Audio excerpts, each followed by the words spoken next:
smokes, I'm no joke out the bullpen. Bringing nothing but heat, leave you hanging like clothespins. He's a beast when he goes in, ice cold frozen. The first round draft pick, #1 chosen. Drop bombs, explosion, I'm self-promotion. And I keep shit moving like a flanker in motion. I'm the #1 spokesman, is my devotion. That I'm dedicated to the rhyme is my own notion. Brown water's the potion, it put hair on your chest. Or you can put one in the air and it'll put you to rest. Sweet dreams, I'm about to fade. I got my mind on my money and I'm dreaming about getting this all paid. Mr. Go-Getter, Mr. Assertive, Mr. Initiative, Mr. Results, man, I'm all about my business, kid. Damn. Results and business on a suddenly not so casual Sunday morning in November. It is NFL Week 11, Sunday, November 19th, 2023. Circa Millions, the show, the shark, the gun, the odds fellow live on Sharky Waters Nation X Twitter. Coming over to YouTube, fire up the chat. 28 people in here. Let's get the chat going. A beautiful Sunday morning it is. Guns Picks, what's going on, brother? Man, this season is going by way too fast. You got to know that the college football season is going to end next week, but the NFL season is in full swing. We have the data, we have the stats, and we are going to be cooking with absolute napalm for the rest of the season. I can feel it in my bones. And we're joined by the odds fellow as well. What's going on, my man? How you feeling on this beautiful Sunday? Got a little later start. I apologize to these guys. I apologize to the viewing public that is out there watching. Get in the chat. Keep it moving. I told these guys I was doing a little bit of charity work. We were giving because all we're gonna do is be taking from the books all day. So let's get that momentum going, baby. Not waiting around. First collaboration play of the broadcast. Week 11 brings a lot of collaboration. One reason why we're starting to see a lot of information. Sharp minds the line. Let's dominate. Going to Miami, Florida. Miami comes home here off a bye, off a loss in Frankfurt to where they functioned incredibly well all year. At home, outside of the division, and against the AFC West. Friendly reminder, the only other time this year they went to this avenue of environment, 70-20 against the Broncos. Throwing it to the gun for the first official of Week 11. Yeah, where do we have to take Miami when they're playing a subpar opponent at home when they're a double-digit favorite? And we have the perfect spot here, especially coming off that loss from Germany that Shark just mentioned. Listen, you have the Raiders 5-5 straight up in ATS, coming off back-to-back wins versus the New York of New Yorks, the Giants and the Jets. 2-0, and not only straight up by ATS since the McDaniel firing. Now they get their first road test with the interim coach in Pierce. Now we have Miami coming off a bye with 7-point loss to KC in Germany, 21-14, 6-3 straight up and ATS this season. But when you look at Miami, they perform well versus sub 500 teams.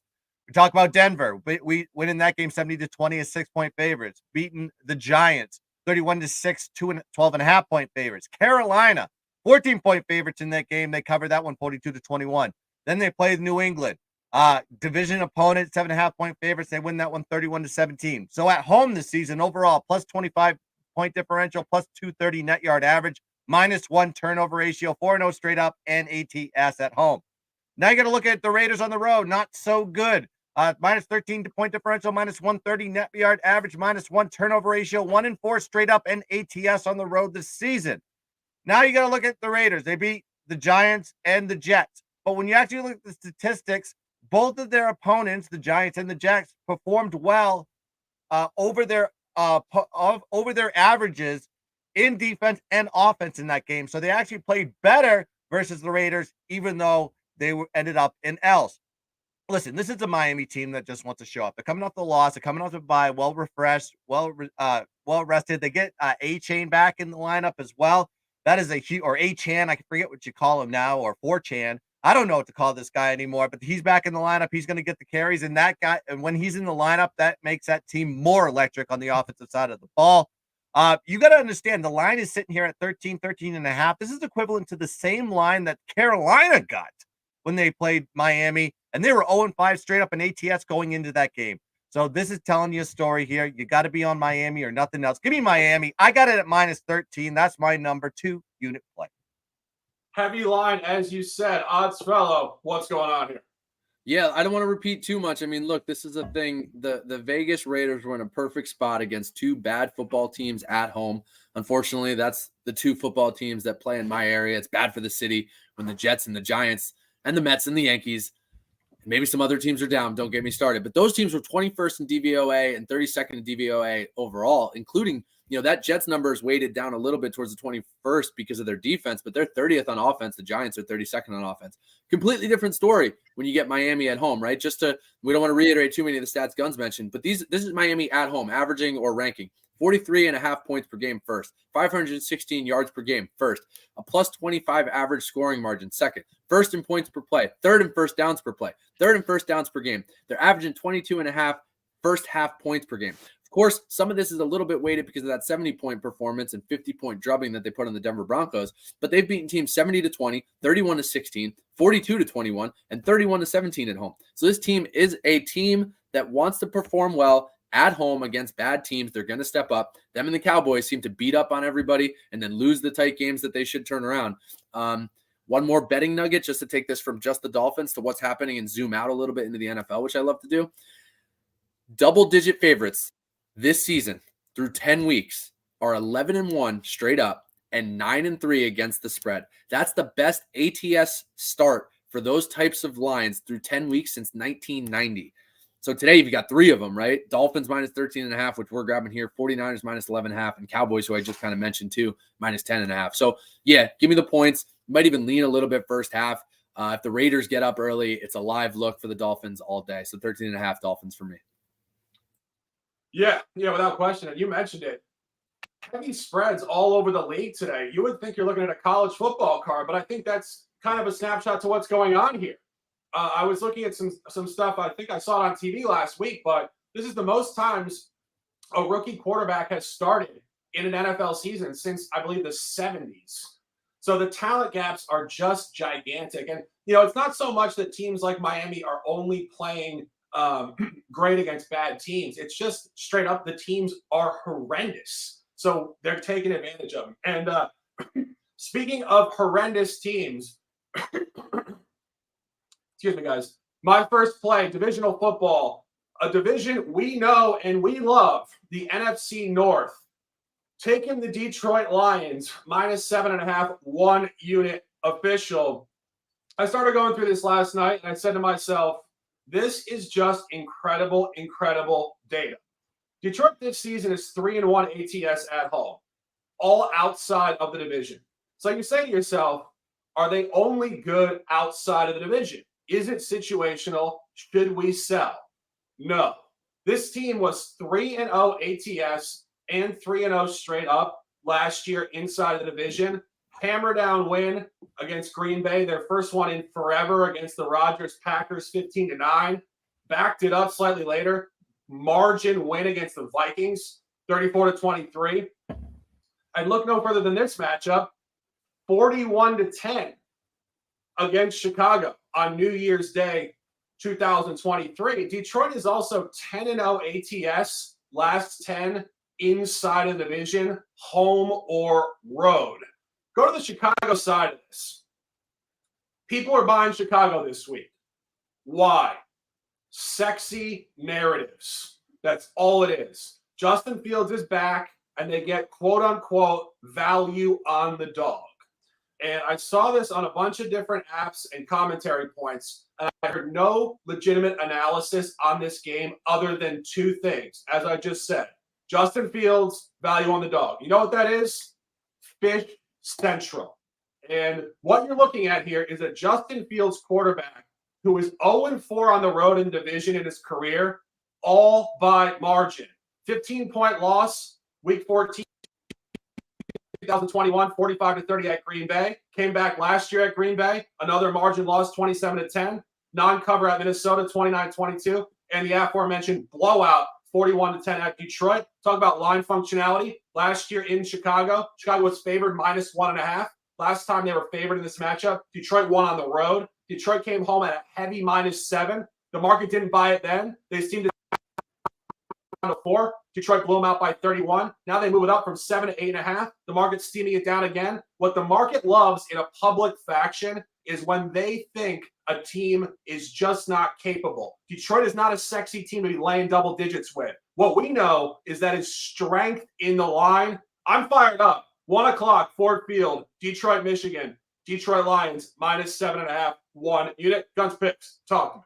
I'm aligned on this one, and this may be an add to my card before we get to kick off here. And I just want to bring up a couple stats on this one. You look at, Sharks capped it like perfectly on this one, but when you look at this one, Detroit is the best team to back versus divisional opponents. They're 7-0 ATS. They win by an average margin of 9 points per game, and they cover spreads 10.4 points per game. And then you look at the other side with Chicago. Chicago is one of the worst, other than Arizona, who's 1-8 against the spread, but Chicago 1-7 against the spread, 13 points, losing by 13 points or more, and they don't cover the spread by 9.2 points per game. So that, I don't care if the Sharps are on this one. The one thing you have to know about this one, the line didn't move too much with the announcement that Fields was playing in this game. The line opened up with the assumption that probably Bajan was going to be in the game, or maybe the books already knew that Fields was going to play. I don't know, but still, that line didn't move at all. That doesn't care. I don't care if Fields is playing, Bajan's playing. I don't care if Danny DeVito is playing on this one. I want to say Mike, whatever. But I think this is a Detroit spotter pass. Yeah, and final point on it. This is just Dan Campbell football. The guy is the single best motivator in the sport. The guys play for him. They're turned up. It's the perfect buy spot. A team that is in the beginning of their arc going to the playoffs. Love it, live it. Let's dominate. Next play, collaboration play. Again, Arizona Cardinals on the road at the Texans. Texans too hot. Kyler Murray, game 2. Again, a regime. Thrown it to the gun. Opening comments. Yeah, I think this is a good spot to be taking the dog, because if you look at Houston as a favorite, I'll get to that in a second. They don't really perform that well at all. You got Arizona here, 2-8 straight up, but they're 5-5 ATS this season. A lot of these games have to deal with the divisional games. I'll get to that in a second as well, because they just underperform in the division. 1-8 in the division, but outside the division, different story. Houston coming off a huge win last week versus Cincinnati, 30-27, 5-4 straight up in ATS. Actually put CJ Stroud not only in the Rookie of the Year talk, but also the MVP talk after what he's been doing with the league as far as the passing game is concerned. But when you look at Arizona, there's been some improvements in the last 4 weeks. I got to give it credit to the defense. They've only given up 292 yards of total offense to their opponents, not 3.8 yards per carry, 156 passing yards per game, and this is against teams like Seattle, good passing team, 6-3 straight up this season. Baltimore, one of the best teams in the AFC, if not one of the best teams in the NFL currently. Cleveland and Atlanta. Those are the teams that they put those stats up against. They held their opponents to 55 yards below their offensive season average in that sample size as well. Houston, like I said, they love the dog roll. They play exceptionally well in the dog roll. However, when they are favored, they do falter. 3 games this season, 0-3 ATS, 1-2 straight up.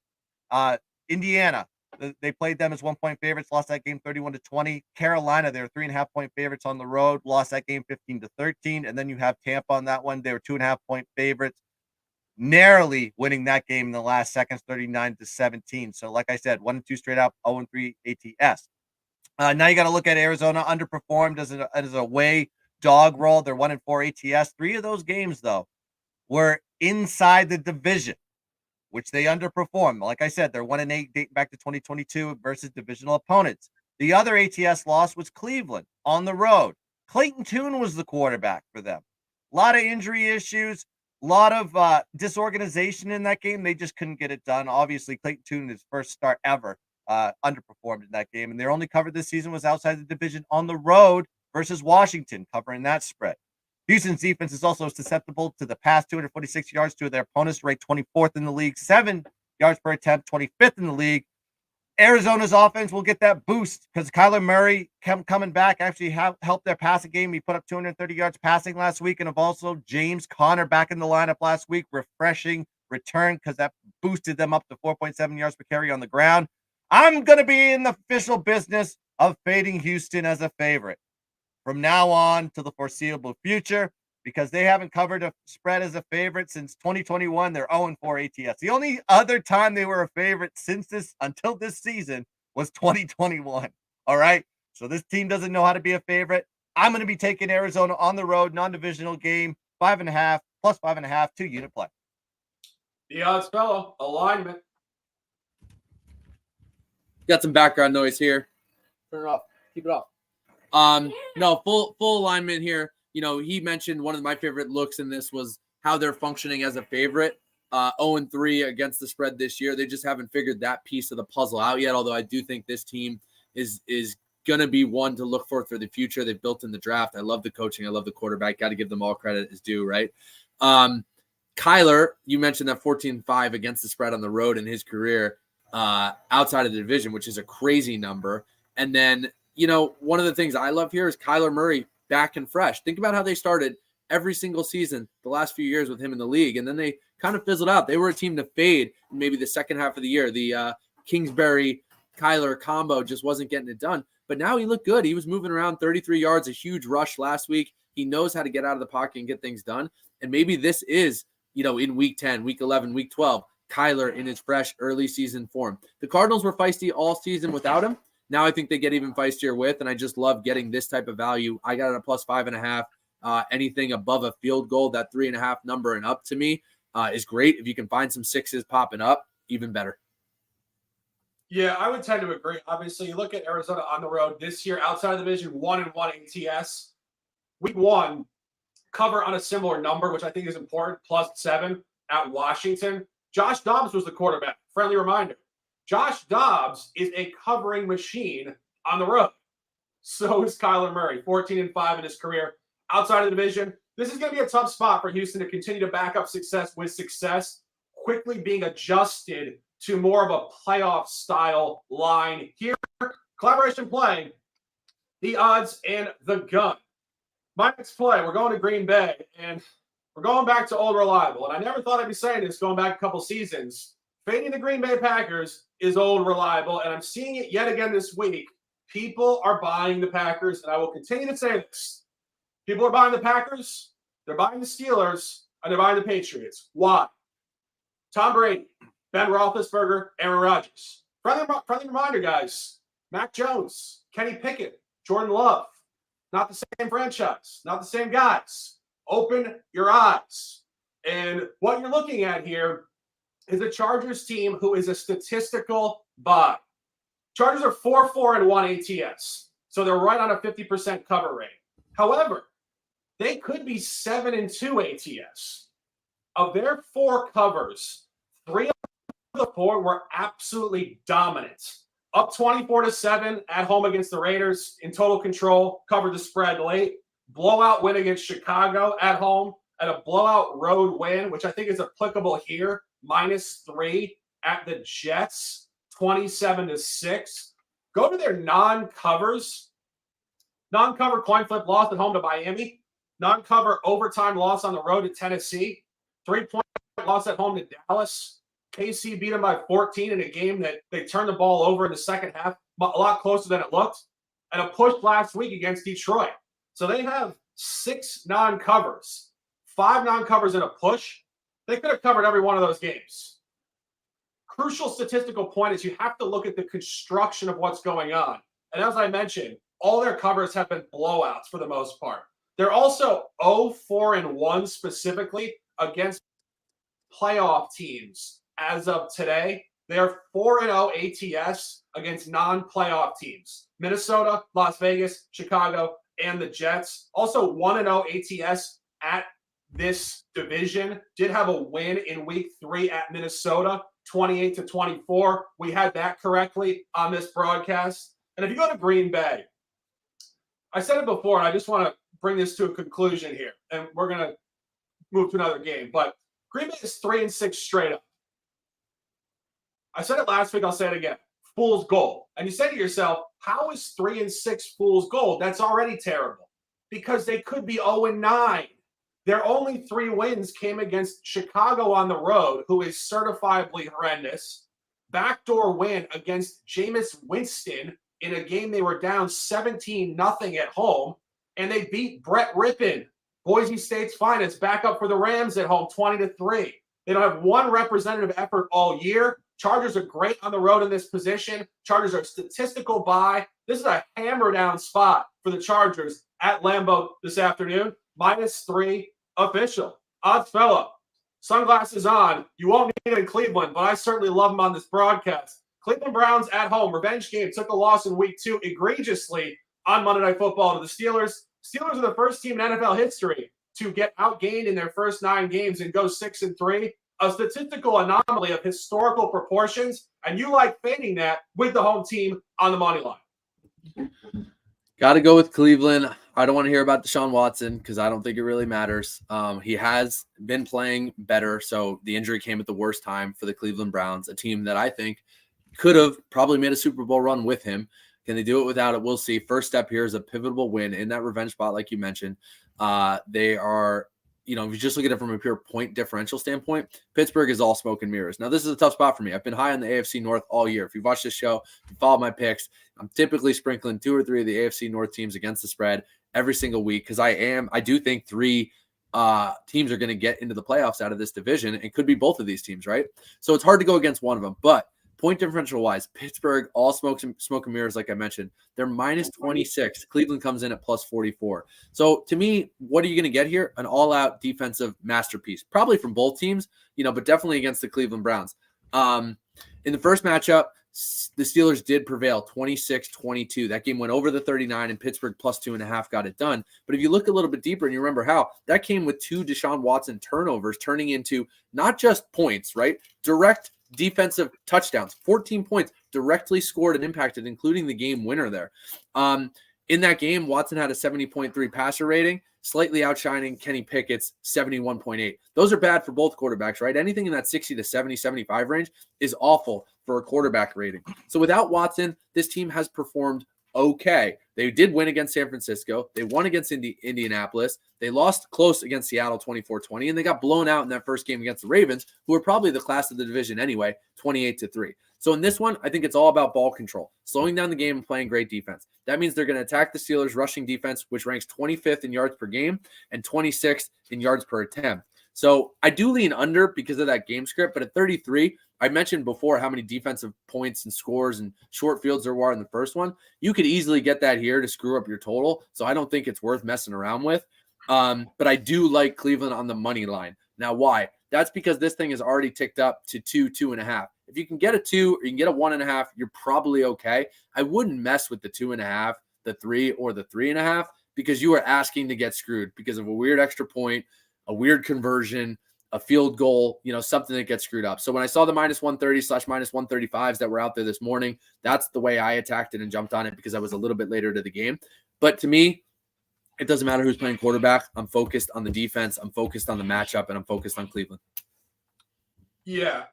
I mean, I looked at this game, and I agree with you on the money line. And I think that this is not entirely incorrect to take the money line when it's going to be a tight game because if you look at the line functionality of this in the division, in that previous game on September 18th, Pittsburgh was favored at home -1 at open. This opened at Cleveland -4.5. That's suggestive of a Cleveland 7-point win. Key point, though, that's with Deshaun Watson. Now you get Dorian Thompson-Robinson as starter. And this is potentially sketchy, to say the least. His only home start, he got demolished in the division by the Ravens, 28-3. And this line did get adjusted down from 4.5 to 2. So what you're noticing there is Pittsburgh -1, Cleveland -2, 3 gap. What that suggests is this is a push line at -2. So money line probably does win. This is going to be a really, really tight, low-scoring game this afternoon. Segueing to more divisional football, my next play, 1 o'clock, big-time stuff. Landover, Maryland, FedEx Field. We're taking the Commanders at -8.5, 1 unit. I believe that's catching steam now. We do see a double-digit victory this afternoon. Go through Washington. Very interesting stuff here. 5-1 ATS on the road. 5-1. 0-3. 0-3-1 ATS at home. So you say to yourself there, why are we buying this team at home if they only play on the road? Well, you have to go into more specific detail. They're 0-3 outside of the division at home. As I mentioned, didn't cover against Arizona in week 1, got blown out against Buffalo in week 3, and also got blown out Thursday Night Football in week 5 against the Chicago Bears, which we did have that week with the Bears on Thursday night. Key point, in the division, did push the spread against Philadelphia. So they're far more competitive at home in the division. And you go to the Giants side of this game. It's not overly complicated to tell you that DeVito has looked awful in 2 games the last 2 weeks. 2 complete, utter blowouts. Not impressive in any format. And you're finding actually a very interesting motivational buy here for Washington. You're actually getting an in-season revenge game. Washington did lose 14-7 at the Giants in week 7.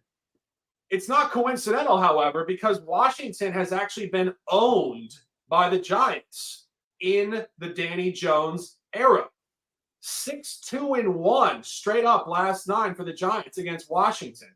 So this is a generational reversal. It's an in-season revenge game, and it's an incredibly strong line. In that road game, Washington was favored -0.5 at open. This opened at 6.5, suggesting a 9.5-point win. However, when you look at what DeVito has put on record here, I think this could get to some margin. And when we see these lines like this, one game that comes to mind that is not centered in this matchup, go back a couple weeks ago, the Cleveland Browns were laying, I believe, 10 points to the Cardinals and Clayton Tune, and Cleveland did blow them out 27-0. The Giants just can't score the ball. Washington is scrappy. They're angry. Generational reversal. Love this play. -8.5. Let's talk a couple more 1 o'clock plays here. I will throw it to the gun, and I have some comments on these games. I think there's some analytical points to the non-official plays.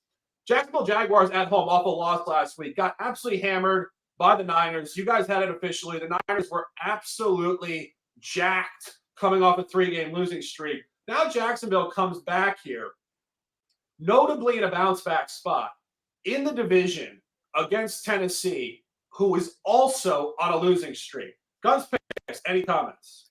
Yeah, I mean, I got this rated.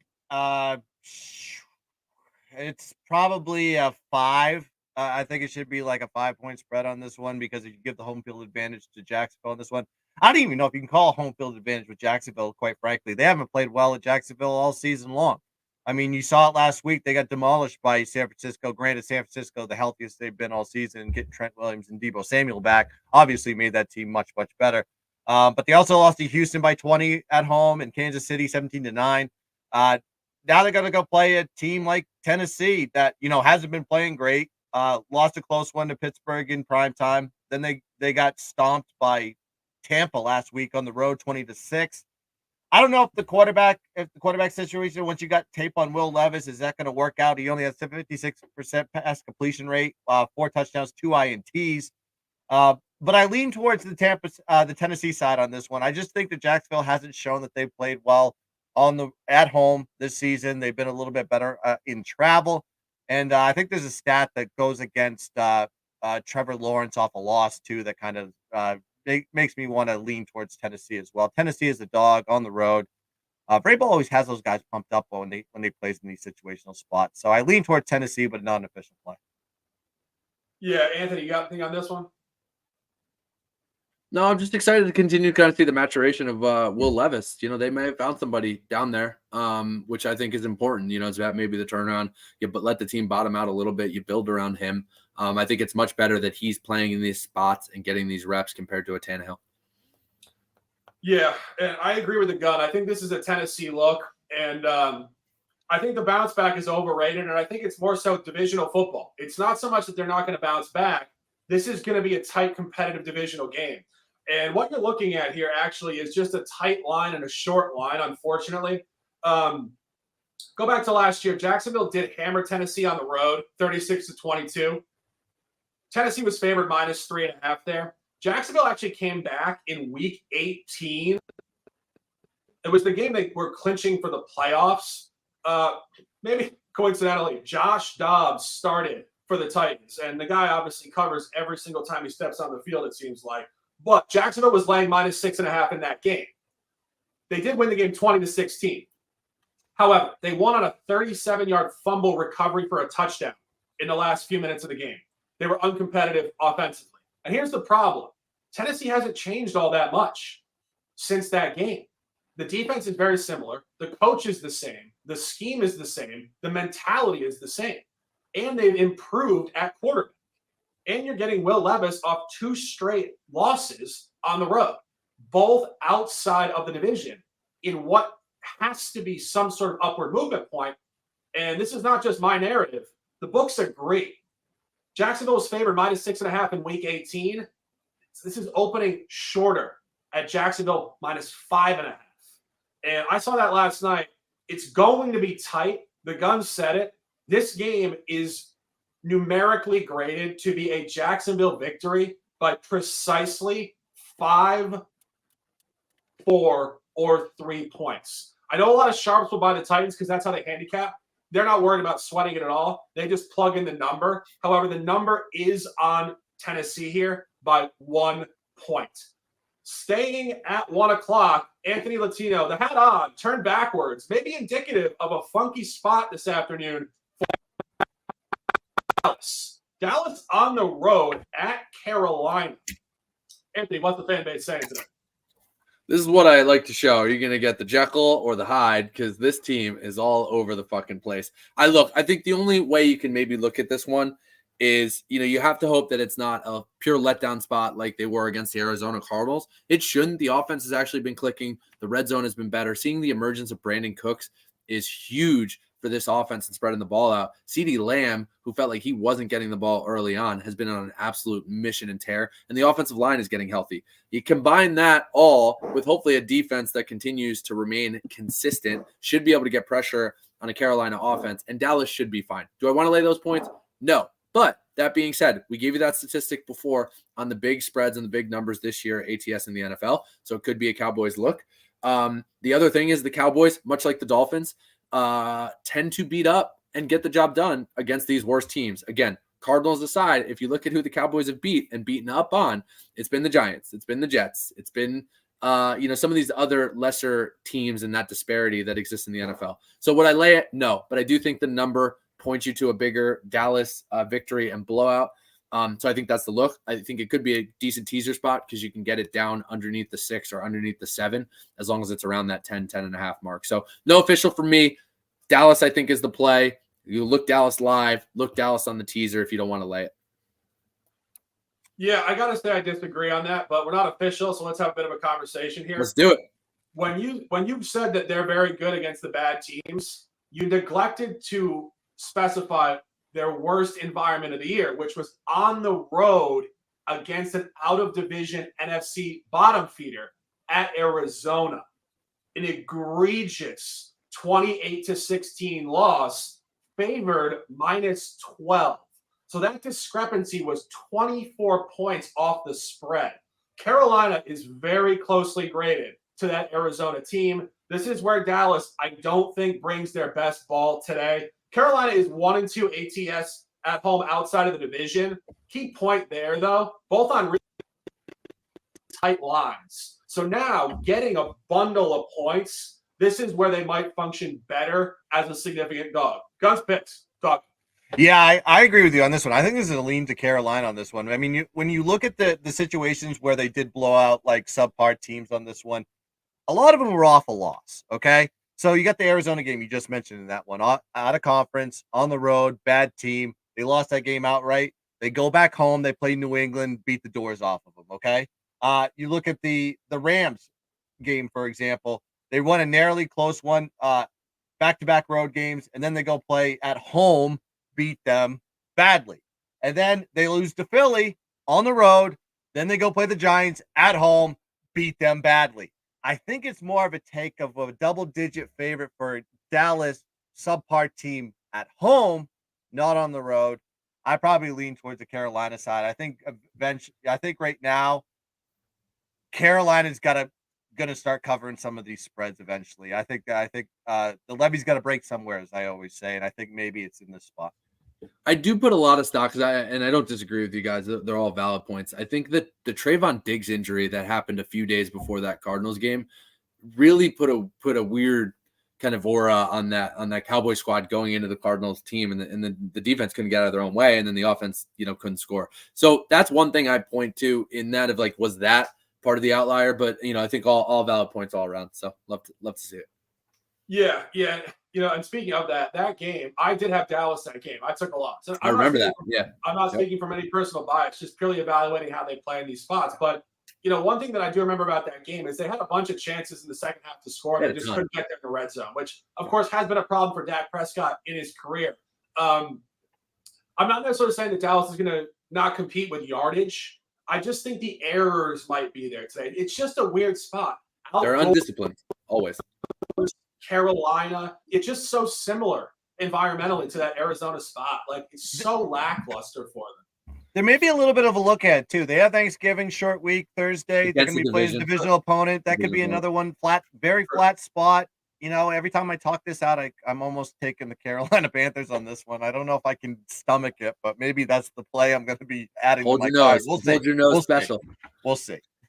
Plus if you get that plus 10.5 or higher, that's a good number as well. Yeah. You could win this game like 28-18 or something like that. And final point on it, as we discussed this year, I do think if you look at that Arizona game, the real specific point there as well was Dallas came out terribly in the first half.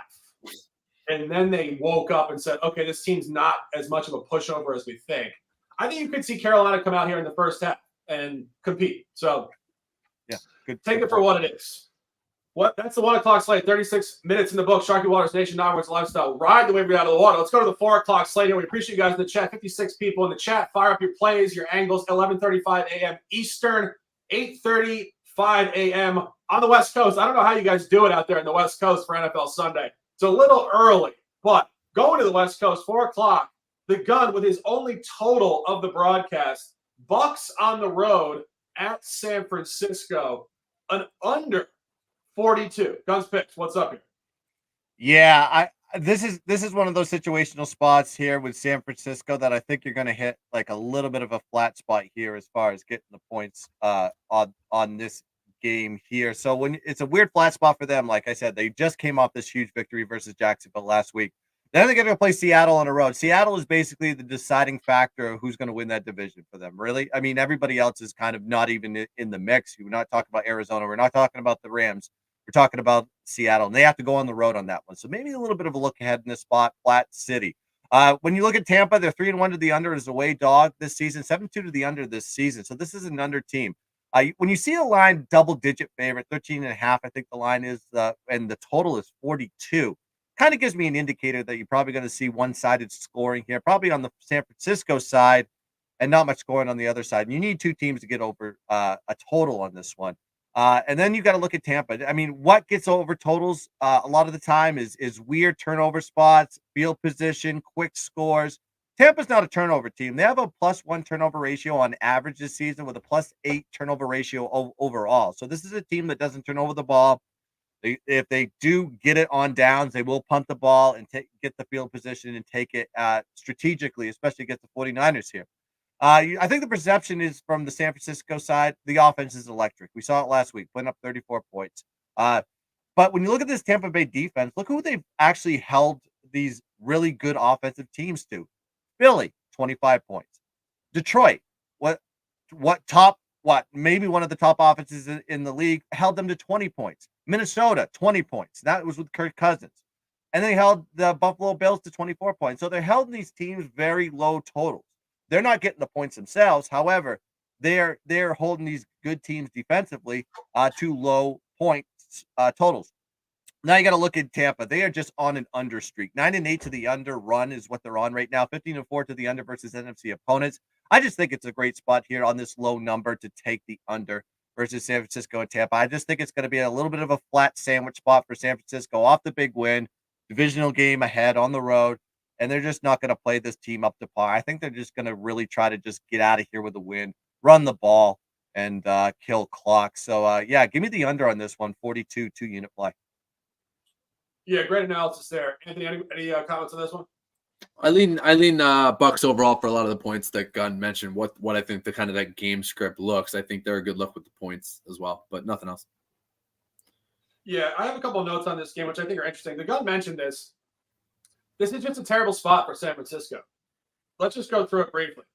Obviously lost 3 in a row. They were supposed to lose. Brock Purdy was just way too hot. He was not going to cover 100 straight games. So he didn't cover a couple. Let it be. That's great. That's where it's supposed to go in a statistical format. Now you get a small bounce back against Jacksonville, a game they really had to show up. As Guns mentioned, they were finally healthier for a period of time. Deebo Samuel back. et cetera, et cetera. But now you come home for one against Tampa Bay. Then you get at Seattle, as the guy mentioned, but then it gets even more egregious. At Seattle, at Philadelphia, another one against Seattle in the division, at Arizona in the division, and then home against Baltimore. So you're not going to say that Arizona on the road is a big game for them, but Seattle, Philly, Seattle again, and Baltimore, 4 out of the next 5. So this is just the ultimate sandwich spot. And Tampa Bay is an interesting conversation because they can go one of two ways. They're 4-0 ATS on the road. They're either just that team that's going to cover every game on the road, or they're due to give one away. And I think it leans slightly more to them giving one away because a couple of these covers have been fairly egregious. At Minnesota, 20-17 win. We did have Tampa Bay in week 1, so I'm not complaining, but they did get outplayed in the game. Kirk Cousins, a couple turnovers, really dominated the line of scrimmage. Buffalo, Thursday Night Football 2 weeks ago, 24-18. They were lucky to cover the spread. 4th down, final drive. Really a couple, I would say, unprofessional penalties by Buffalo's defense, and then a 30-yard pass to Mike Evans, +2, a deflection to get 8 points and cover. That was a fluky cover. And then at Houston a couple weeks ago, we had Houston. We lost that by a hook when Houston did not kick an extra point to cover the spread, which is just a snapshot to analytics football. You cover that in 1997 every day, 100% of the time. And it's just the craziness of contemporary football. You're not going to cover spreads for the analytics. But staying course with that, CJ Stroud and the boys dominated Tampa Bay in that game. And Tampa Bay was very fortunate to cover. So 3 out of their 4 covers, all of their outside division covers, they've gotten dominated and got lucky. So I do think from a statistical dispersion point, this does lean towards fading Tampa Bay. The only counter is the trap spot for San Francisco. However, in my opinion, this does lean heavier to San Francisco. I think San Francisco is better coached, better, more professional, far more physical, and just at a higher level of competitive quality. And I think Tampa Bay is running a statistical anomaly on the road. If I had a free play here, if you guys are playing parlays or office pools, I'd say take San Francisco here today. And the gun with an under. Collaboration official, 4 o'clock, 4:25 p.m. SoFi Stadium, the only 3-way official collab of the broadcast. Seattle Seahawks at LA Rams. Big time stuff here. The gun opening up the conversation.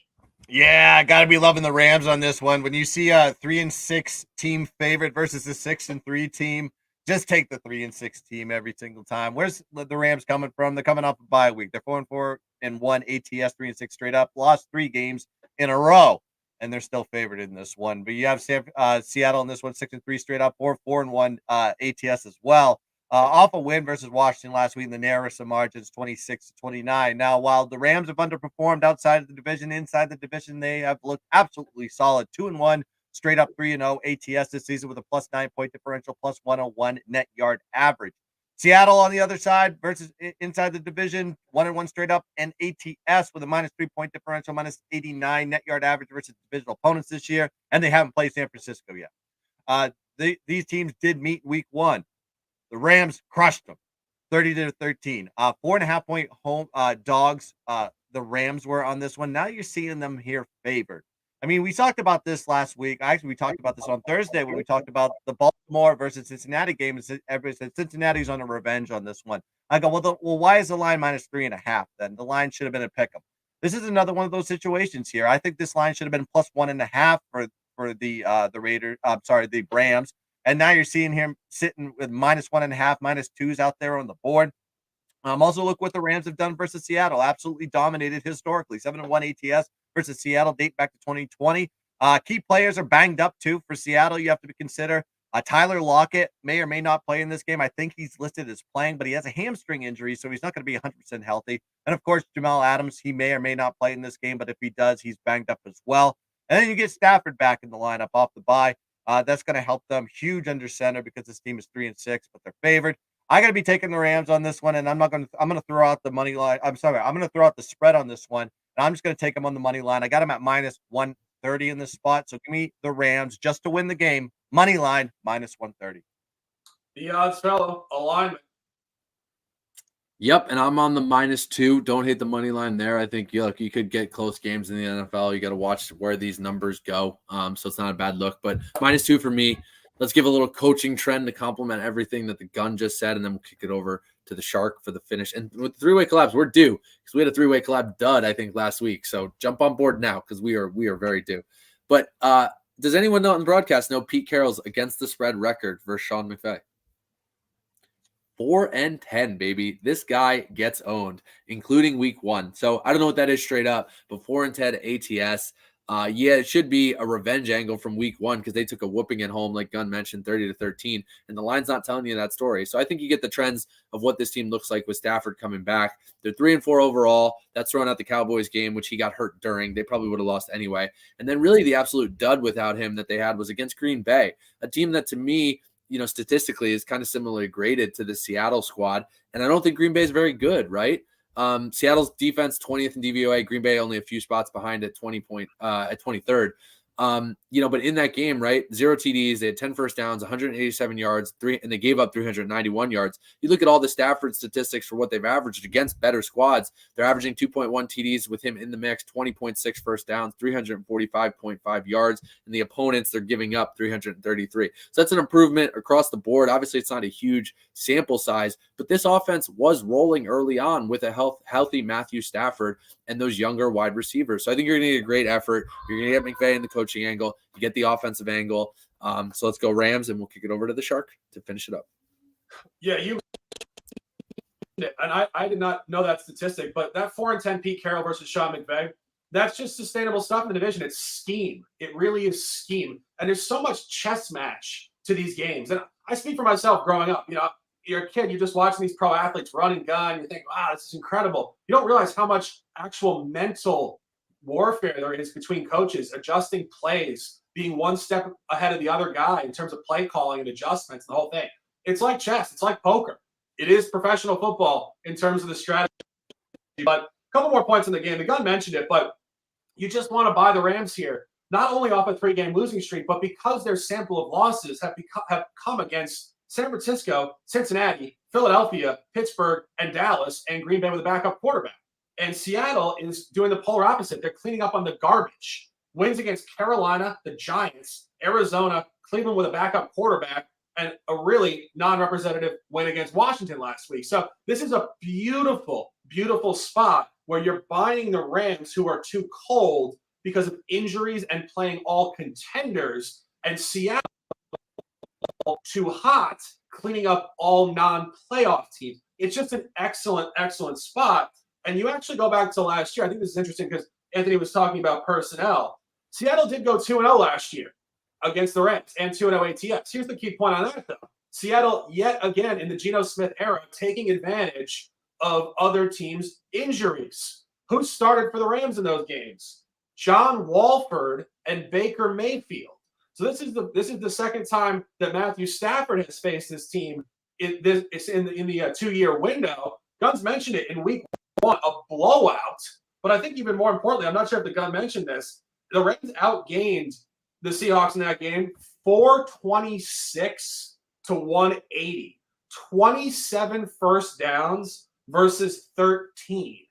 And friendly reminder, in week 1, Cooper Kupp was not playing.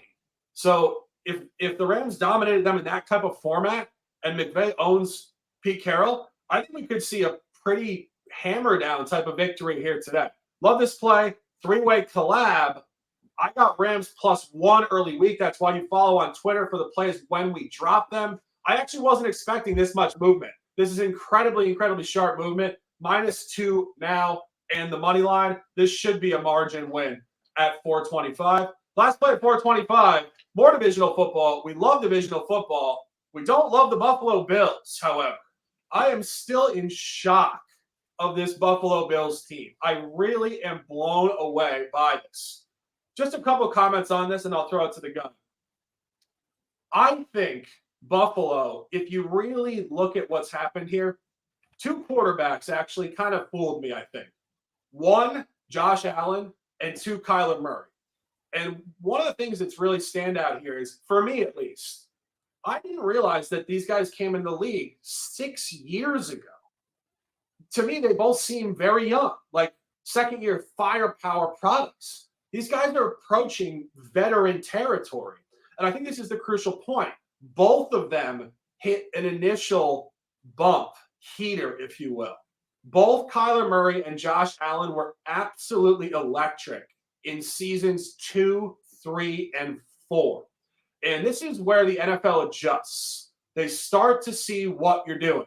There's a lot of tape, a lot of film, and coaches now know Josh Allen is very, very loose, I would say irresponsible with the football. And it blows my mind that there's no adjustment from the Buffalo side of this game. Because I start to look to Sean McDermott, and I say to myself, this has gone so far past just one game here, one game there, maybe a loose throw downfield, just getting a little aggressive. This is actually ruining your on-field product. This team is 0-6 ATS last 6. They're 2-4 straight up last 6. They're coming off of one of the most egregious losses of the Josh Allen era, 24-22 outright loss in primetime Monday Night Football last week. 4 turnovers gave Denver the game, and even more ridiculously, Denver was actually down, missed a field goal, but Buffalo committed a penalty to give them a second chance. So you're unregulated with Josh Allen. The turnovers are egregious, and you're committing penalties to swing the game in one-off plays. Guns picks. I'm fired up. Talk.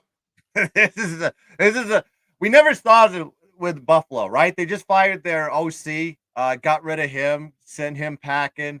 McDermott, I don't know what's going on with that team. You never should have 12 men on the field on a field goal. I don't know. That is just an egregious mistake. That's college shit. You shouldn't be ever making those mistakes. And you have Buffalo basically, I would think, just looking at the number, this would be a Buffalo line. However, the turnovers are just absolutely egregious right now. This is not just an anomaly and an outlier. This is a pattern. I mean, they've lost the turnover margin in their last 5 games. And in that run, they're 2-3 straight up. So it's just weird. You have a revenge spot angle with Buffalo and the Jets. That's when they lost Rodgers, highly motivational spot, blah blah blah. Would they get a kick return or something like that in that game as well? But this is a game I just don't want to touch, is because historically Buffalo at home have owned the Jets. They've beaten the Jets very badly. That's been the history. But I can't trust Josh Allen right now. He's throwing the ball way too hard at his receivers, and a lot of these balls are getting tipped, and they're getting these really garbage safety interceptions and stuff. He's got to calm down. He's got to relax. Somebody's got to get a hold of this guy. So just get into your rhythm, slow down. Let's not get in too many rushes because you're making mistakes. I can't trust either side. And then on the other side, I can't trust Zach Wilson either, because Zach Wilson fumbles the ball more than anybody on the goddamn planet. So this is two guys love to turn over the ball. I don't know. Here's a prop over turnovers. I don't know. What's that set at? 3.5 at this point? There's no play for me on this one. That's all I'm getting at. You know what it reminds me of, actually? It reminds me of Cam Newton. If you guys remember Cam Newton, he was always absolutely terrible at short passes. He was really tall, number one, and he would never throw it low. If you used to watch Cam Newton, he had to intentionally throw the ball down to his receivers. And Josh Allen fits that model. And I think part of the problem is that Josh Allen does not really hold the ball up high like that. He kind of holds it in the holster low and flings it. But those balls will sail. And you see that. A lot of his balls sail. Yeah. And it's mechanical. And again, I think if they were going to really get this together, I think Sean McDermott is not the guy. I think we've seen enough. This team peaked 3 seasons ago in a loss in Kansas City in the playoffs, where they could have knocked off Kansas City on the road. And now they are unequivocally just falling off the cliff. I think they need a mentality change. I think they need more discipline. I think McDermott looks bewildered over there. And I think he doesn't have enough alpha dog energy in him to say, Josh, you're getting paid $500 million. You throw the ball 80 miles an hour. You're giving away football games. We have to change this shit. And they need a new coach. There's no way around it. Anthony, I'm fired up. Talk.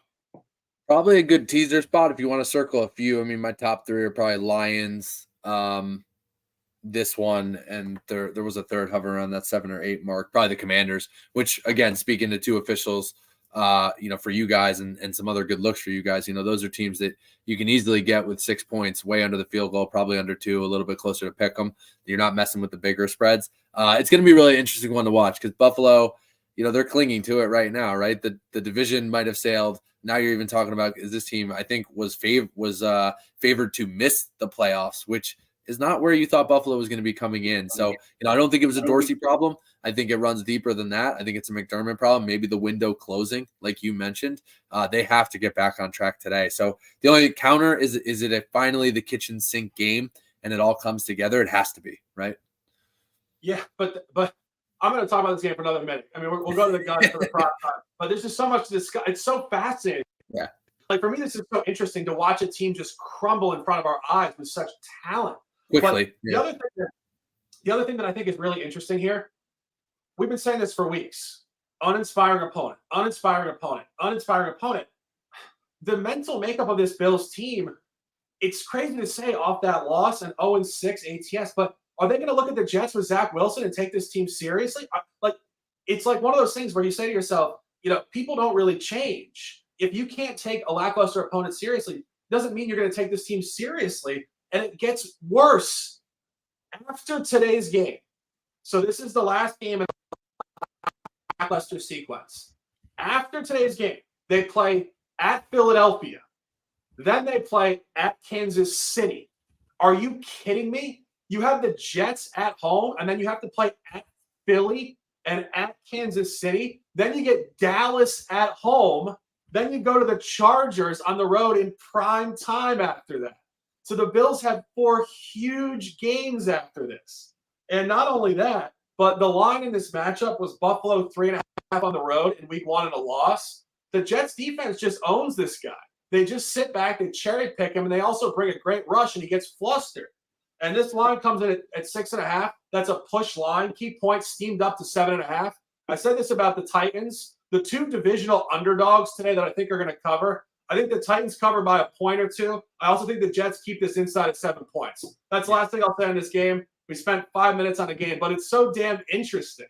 And let's go Sunday Night Football. Maybe slightly less interesting, but the gun and official. Denver Broncos back home against the covering machine. I never thought we'd be calling him that. Josh Dobbs. Denver minus 2.5. Guns looking at the money line with official nature. Yeah, it's like as hot as Minnesota is, I think Denver's playing a little bit better performance-wise, especially in their last 3 or 4 games on this one, and I'll talk about that in a second. But where's Minnesota coming from? 6-4 straight up, 6-3-1 ATS this season, 5-game winning streak. Josh Dobbs is the darling of all darlings, and if you take off his mask, I'm thinking you'd see Teddy Bridgewater underneath that mask because he's covering so damn much. But when you look at Denver on this one, 4-5 straight up, 3-5, 3-5-1 ATS this season, on a 3-game win streak themselves, and playing exceptionally well. Now you got to look at Minnesota, 5-game winning streak, 3 on the road, 2 at home, but they've done it versus lackluster opponents. And I'll talk about this. They beat Chicago, no Fields in that one. They had to do Bajan, right? They beat San Francisco at home, no Debo, no Trent Williams. We know how bad that team was, and it was in the cusp of, actually in the middle of their 3-game losing streak with those guys out of the lineup. Then they beat Green Bay. We know how bad Green Bay is. It's just a bad team. Aaron Rodgers isn't walking through that door anytime soon. Then they beat Atlanta and New Orleans. NFC South division, one of the worst divisions in NFL. Then you look at Detroit. I'm sorry. You look at Denver on this one, 3-game winning streak. But who did they do it against? They beat Green Bay. Okay, that was a close one. Green Bay sucks. But they beat KC and Buffalo. Now, these teams are kind of on the top 10. Buffalo, granted, going through their motions right now. We just talked about that. But I still think that's a good win for them, especially as a 7.5-point dog. Look at Denver's defense. Much improved in the last 4 weeks. They held their opponents to 11 points less per game, 60 yards less of total offense to their opponents, and they have a +2 turnover ratio. So the defense is improving week after week. Denver's defense is really keyed in with mobile quarterbacks. If you watch the Manning caster in Monday Night Football when they were talking about Denver, Mahomes is like, he's like, they're running this QB spy with mobile quarterbacks right now, and I couldn't figure it out. That's what he said about Denver. And guess who they have right now? They have Josh Dobbs. Josh Dobbs, Mobile quarterback, loves to use his feet. He has 7.3 yards per carry in his 2 starts as Minnesota Vikings quarterback.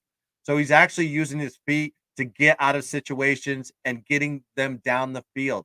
If they're able to contain him like they did with Mahomes, like they did with Allen, you're going to see the same outcome happen on this one. Bad throws, make them one-dimensional. They're not going to be able to get out of the pocket. You're probably going to see some sacks in there. Also got to look at Minnesota. They've only played 2 non-conference opponents this season, 0-2 straight up, and ATS, and those were against AFC West opponents. Guess who's an AFC West opponent? The Denver Broncos. So I think this is a perfect letdown spot off a 5-game winning streak for Minnesota on the road. That's the reason why they're a dog, sitting here at 6-4, going against a 4-5 straight-up team. I think Denver, even though they don't perform well as a favorite, I think this is a team we need to be jumping on right now because I think they're heating up as we speak, especially when you see them playing good opponents. But I'm going to take away the spread on this one. I'm just going to hit it on the money line here. Denver, money line, -142 unit play. Anthony, any comments? Denver. You just got to get the upward swing in the momentum. I'm kind of waiting for the fairy tale of Josh Dobbs to maybe not, run out completely. Maybe the pumpkin, doesn't come to full fruition, but I think it at least slows down a little bit. So I do lean Denver. I think somebody in the chat put they lean an under in this spot. I actually lean a little bit over. I think both offenses will be crisp and it kind of, it's primetime unders, right? We're starting to see maybe a little bit of regression. So it's a low number. So slight lean over, but I really do like the Denver side with Guns. Yeah, and Guns mentioned it, upward movement. And I think a key point here with Denver playing the NFC at home just came to the top of my head. I didn't have this written down, but the game they played against Washington, I believe it was week 2 or week 3. They lost the game 35-33. But key point that game, they were up, I believe, 27-3 or something. So they were really just giving away games that they were up by huge margin. And the upward movement has come. And, they got their first win against Chicago on the road. And then they got another one against Green Bay. So they haven't played the NFC reasonably well. But now, I think we really have to readjust here. Home win against Kansas City. I mean, Kansas City was in a trap look-ahead spot to the Miami game in Frankfurt, whatever. Still that's still an impressive win where you lost, I believe, 15 straight games to Kansas City. And then to back it up with a win at Buffalo. I don't care if Buffalo's giving away the game and all the stuff we said. You still beat Buffalo in Buffalo coming off of a win against Kansas City. In prime time. Precisely. So I think that Sean Payton is starting to connect with this group. You could kind of sense, I was watching the game against Buffalo, Russell Wilson is starting to get his confidence back a little bit. He's never going to be the guy from 2015 that's running for 35 yards a game, scrambling around the pocket like a 4.5 rate. But he lost his way notably, and I think he lost his confidence. He was so propped up by Pete Carroll for so long. Great defense, the fan base up there. You go to Denver, all of a sudden you're getting ripped in the media. He's making some stupid comments in the media, a little bit of a diva self, which is not who he is at all. I think he's back to his roots. I think Sean Payton calling him out improved him. Truthfully, the game last week was the first time I had seen him confidently play football in, it seems like, 3 years. So I would lean towards Denver. Josh Dobbs, again, the perpetual enigma. Our guy says the Pastronaut. Is that his nickname? That's hilarious if it is. That's because great. He does sort of look like an astronaut. He does so bad. The Pastronaut is great. I love that one. I love that. I mean, that is hilarious. Shout out to our guy, Team Cat Whisperer, with the humor. Taking a breath, final play. We are playing Monday Night Football, Week 11. The gun in his holster. Looking at the Chiefs here, 7-2 versus 8-1. Super Bowl rematch. Big time stuff at Arrowhead tomorrow night. Guns picks. Unofficial. Yeah, Super Bowl rematch on this one. You think Philly would have the revenge spot, but I don't think so. I think this is a perfect situational spot to be taking the Kansas City Chiefs. And I'm going to split this one a little bit on the spread, a little bit on the money line, but I'll get into that in a second. Philly, 8-1 straight up, 5-2-2 ATS this season, coming off a bye week, as well as KC coming off their bye week as well. 7-2 straight up, 6-3 ATS coming off that big win versus Miami in Germany. This game will be Philly's first big true road test of the season. If you look at their road opponents this season, seems pretty relatively easy. You have the New England Patriots, Tampa Bay, the Rams, the Jets, and Washington, all bottom feeders as far as the league is concerned, at least the bottom half of the league. They have a +6, but they only have a +6 point differential, +76 net yard average, -2 turnover ratio in that sample size. But when you look at KC's defense, they've been absolutely strong. Only giving up 288 yards of total offense to their opponents, which is ranked 4th in the league, and 176 yards passing per game to their opponents, ranked 5th in the league. So this is actually a really good KC defense this year. And of course, you got to look at KC's offense. They've been absolutely, actually, as a team, they've been absolutely strong at home. +12 point differential, +99 net yard average, a 3-1 straight up, and ATS at home. Then you got to look at the Philly defense on the passing side, very weak. They give up 257 yards per game to their opponents, ranked 28th in the league. And then you look, they've given up 300 plus passing yards in back-to-back games. Then you look at KC, loves to pass the ball, right? I mean, they have one of the best quarterbacks, MVP style, Pat Mahomes, 266 yards per game passing this season, ranked 5th in the league, 7.3 yards per attempt, ranked 12th in the league. And they've excelled versus non-conference opponents historically. 7-1-1 ATS versus the NFC dating back to 2022. 2-1-1 ATS this season. I think this is a perfect spot. Philly has their hands full with this KC team. They struggle versus good passing teams. KC's a good passing team. They also struggle versus good defenses. Mind you, they should have lost to the New England Patriots when they were at full strength. They almost lost that game. And of course, they lost to the Jets, a good defensive team on the road. They're playing on the road here. You have KC off a bye. I think Andy Reid will have the game plan ready to go on this one. Give me KC on the money line, -145 for a unit, and I'll take him on the spread. Why not? -2.5, 1 unit. Yeah, Monday Night Football, I haven't gone into detail. I have some notes. Anthony, any comments? Well, when you think about this one, you all hear sharp money. What are the syndicates doing? Who's moving this? I think you're going to see a lot of fluctuation. So you can play this game a few different ways too. You know, when it hits 3, you're going to inevitably get some buybacks. I think what I've been hearing the last few days is a lot of sharp money on Tampa at 2.5. That thing hits 3, you get some of that sharp money on the Eagles, and then the pendulum goes back and forth. I don't hate the look. I mean, you know, I think Kansas City is a little bit better from top to bottom, an underrated defense. My favorite, and the one I will probably make official, we can do it on the show, we can do it on Twitter, watch the timeline. I think this is an under. I think this is your primetime under of the week at 45.5. I think the Super Bowl line was 49.5. But if you look at these two teams this year in particular, they are getting carried a little bit more than you would think by their defense, despite the high-powered offenses that are in place. The Eagles want to run the ball. That's what they're going to do. And the Chiefs, they're going to attack that weaker secondary, that weaker passing defense of the Philadelphia Eagles, but they don't have the same speed and explosiveness. It's going to be a lot of dinking and dumping. And yes, do I trust Patrick Mahomes to find Taylor Swift Kelsey over the middle? Yes, I do. But it's not going to be the same explosive plays over and over again that you might be used to with both of these offenses. So for me, yes, lean the Chiefs, more official. I would take the under 45.5. So you could take those two plays from both of us and run and enjoy some Monday Night Football. Yeah, no, I think that's a sharp under. But the Super Bowl is what, 38-35? And I mean, yeah, on a 49.5, I think 49, 48. Yeah, you talk about seeing the line move down off an egregious over. They're telling you what you said. Both teams are functioning much better on defense, notably the Chiefs. I mean, I think it was Mahomes talking in Frankfurt about how the Chiefs are really keeping them alive at this point. Probably the best defense he's had. Right? Yeah. Absolutely. This is the best defense they've ever played. With Chris Jones back in that lineup, I don't know what it is with him in there. That team is looking really good on the defensive side. Credit to the defensive coordinator for them as well. Yeah. Shout out to the Swifties as well. Absolutely. And I think as a corollary to this game, you have to go back to week 1, actually, for the only game that KC has played at home in primetime this year against the NFC. 21-20 final against Detroit. So I think you might see a similar style of game here. The only reason I haven't gone into detail, but I did have a couple points. I don't love the matchup from one specific angle. KC is 0-1 at home against the NFC, as I mentioned, a loss to Detroit. However, Philadelphia is 0-1 at the AFC as an underdog, as a favorite, -8.5. They lost to the Jets. We had suggested the Jets would get them that week. Moral of the story here, I think this game is tough to cap. The gun officially on Kansas City. The under is definitely a very, very sharp look. Tons of officials, week 11, Circa Millions the show.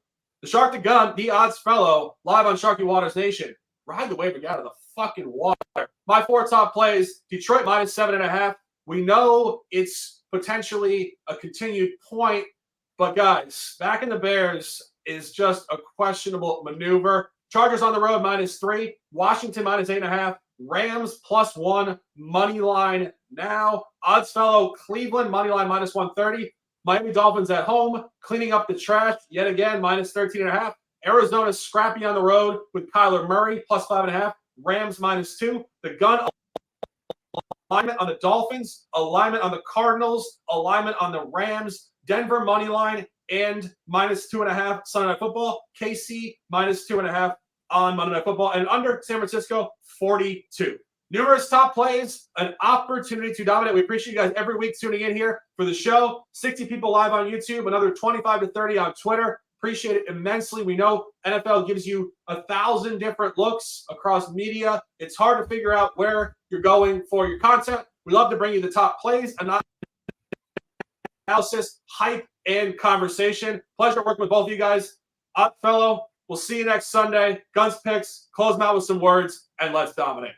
Yeah, while you guys are at it, make sure you like and subscribe to the channel and hit the thumbs up. Hit this one is what gets this thing spread across the YouTube generation. That is the biggest help that you can give us right now, because we give this information for the low price of $0.00. That's all we ask you, is to hit a little button that has a thumbs up. Please do that now, and make sure you subscribe to the channel if you don't already, and make sure you hit the bell so you know every time we're going to live. I think I'm going to be doing some college basketball content this week with Feast Week. So you're going to check that out. And, of course, you have Shark doing the NBA content. We're going to be doing college football stuff last week of the season. So we may do we'll have to figure out how many shows we're going to do. But, damn, I mean, definitely going to do a show Thursday to talk about a little bit of the Thanksgiving element of that one. So please join us for that. But that's going to do it for the show. Let's dominate the board. Let's cash some tickets. And, as always, let's keep dancing. Bang.